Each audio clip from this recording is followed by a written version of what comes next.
дұрышымыз балықтарға толықтай сіңу үшін менде 2 балық. Қатты үлкен емес, шағындау.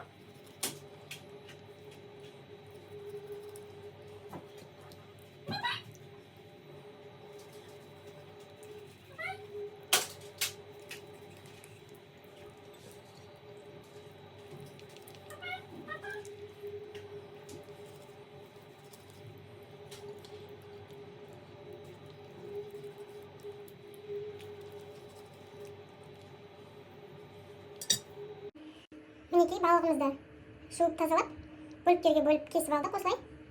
Енді мариновкасын жасаймыз. Бізге ол үшін бір шағындау, қатты үлкен емес чеснок, сарымсақ, лавровый лист, паприка, тұз, бұрыш керек.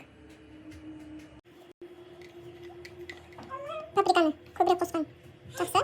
Бұл менде тәтті паприка, сладкий.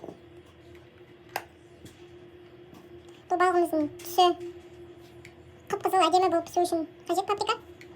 Менде тұз қосылмаған балыққа.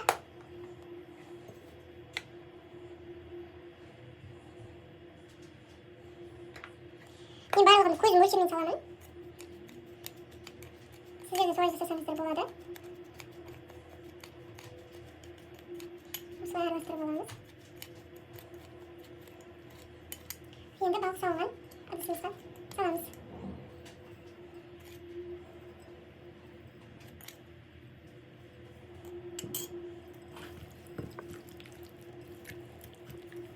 Астыңғы жақтағы балықтарға да себу үшін осылай аударып аламыз.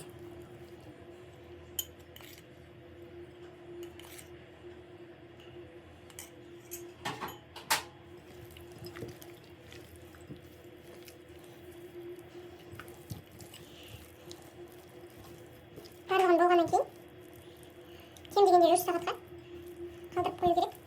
Мариновкасы сіңіп жақсы болу үшін, дәмді болу үшін.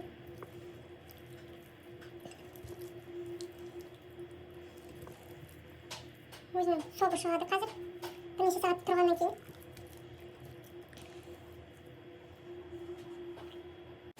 Кішкене өсімдік майын қосып жіберсеңіздер де болады.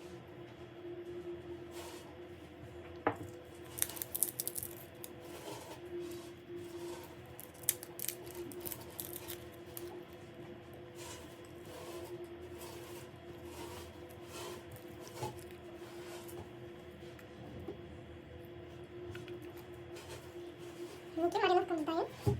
2 сағатқа қалдырамыз. Мінекей біздің мариновкамыз дайын. Енді осыны 2-3 сағатқа қалдырамыз.